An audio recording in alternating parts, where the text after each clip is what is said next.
नमस्कार सभी धर्मी लोगों का आपके अपने चैनल पर एक बार फिर स्वागत है।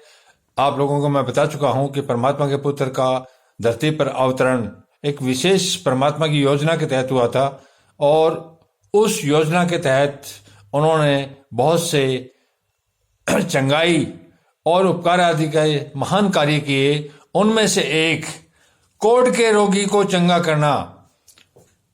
परमात्मा के पुत्र यीशु इज़राइल और आसपास इलाके में पैदल घूमते थे और एक जगह नहीं ठहरते थे। जहां रात होती थी वहीं रुक जाते थे, क्योंकि उनके पास सीमित समय था और उनको स्वर्ग में वापस जाना था। इस कारण से वो घूमते रहते थे। तो यहां पर कोढ़ के रोगी को चंगा करना, उनके पास परमात्मा के पुत्र के पास में परमात्मा की सारी शक्तियां मौजूद थी, क्योंकि परमात्मा ने उनको दे के भेजी थी।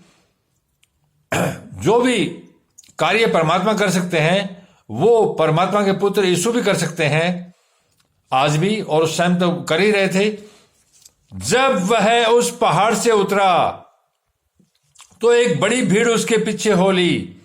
परमात्मा के पुत्र यीशु घूमते रहते थे, पहाड़ पर भी जाते थे जहां प्रार्थना वारा किया करते थे। और जब वो पहाड़ से उतरा तो एक बड़ी भीड़ उसके पीछे हो ली, और देखो एक कोढ़ी ने पास आकर उसे प्रणाम किया। देखो एक कोढ़ी ने, जिसके कोढ़ थी, पास में आकर प्रणाम किया और कहा, हे प्रभु यदि तू चाहे, हे प्रभु यदि तू चाहे तो मुझे शुद्ध कर सकता है। हे प्रभु यदि तू चाहे, अगर तेरी इच्छा हो तो मुझे शुद्ध कर सकता है। देखो कितने सामर्थ्य और कितना विश्वास था लोगों का। भीड़ की भीड़ उनके पीछे हो लेती थी। और देखो एक कोढ़ी ने पास आकर उससे प्रणाम किया और कहा, हे प्रभु यदि तू चाहे तो मुझे शुद्ध कर सकता है, अर्थात तू मुझे शुद्ध कर सकता है, पवित्र कर सकता है, कोढ़ को ठीक कर सकता है। यीशु ने हाथ बढ़ाकर उसे छुआ। यीशु ने हाथ बढ़ाकर उसको छुआ और कहा, मैं चाहता हूं तू शुद्ध हो जा, मैं चाहता हूं जा तू शुद्ध हो जा। और वह तुरंत कोढ़ से शुद्ध हो गया, और वो तुरंत कोढ़ से शुद्ध हो गया। देखिए कितने सामर्थ्य, कितनी शक्तियां थी परमात्मा के पुत्र यीशु के पास में, कि कोढ़ के रोगी को सिर्फ इतना ही कहा कि तू जा और शुद्ध हो जा, और वो शुद्ध हो गया और पवित्र हो गया।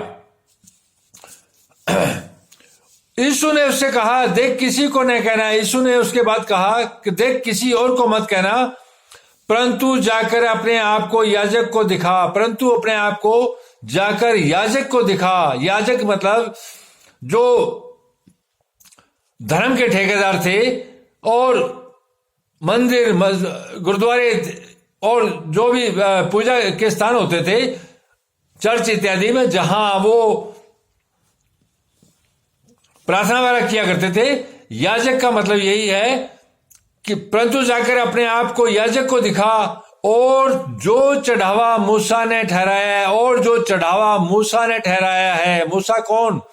ईसा से पहले प्राचीन नियम में आया है कि मूसा भी एक धर्मी व्यक्ति थे, और उन्होंने परमात्मा और उसकी तौहीद अर्थात उसके वचनों पर बहुत सारी बातें बताई थी, और लोग ईसा से पहले मूसा की व्यवस्था पर ही चलते थे। तो यहां पर यीशु ने अपनी तरफ से कोई चढ़ावा नहीं बताया, सिर्फ उतना ही बताया कि जो कुछ चढ़ावा मूसा ने ठहराया है, जो कुछ चढ़ावा, जो कुछ चढ़ाना है, जो कुछ दान दक्षिणा देनी है, जो मूसा ने ठहराया है, जो मूसा ने तय किया है वचनों में, उसे चढ़ा दे, उसे जाकर चढ़ा दे, ताकि लोगों के लिए गवाही हो, ताकि लोगों के लिए गवाही हो। परमात्मा के पुत्र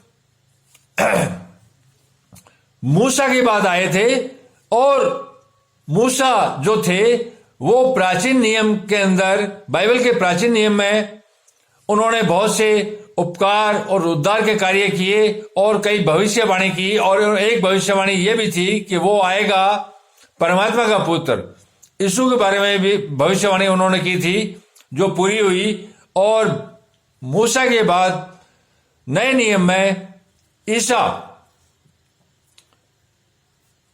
का पधारना हुआ, और धरती पर सारे उपकार और सारे देवीय कार्य परमपिता परमेश्वर द्वारा सौंपे गए कार्य किए।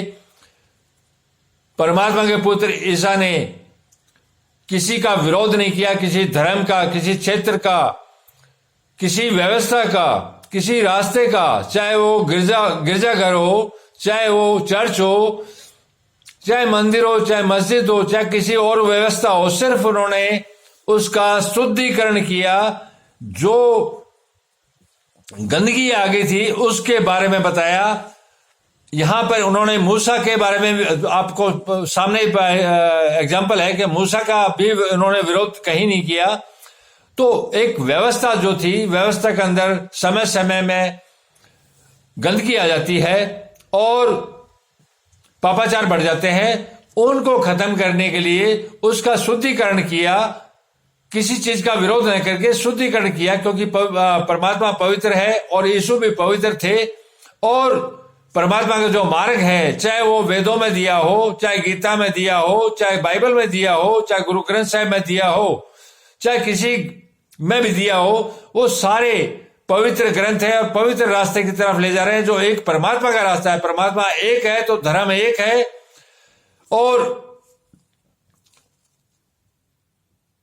उसका जो कानून है वो भी एक ही है, जो सारी मानव जाति के लिए लागू होता है।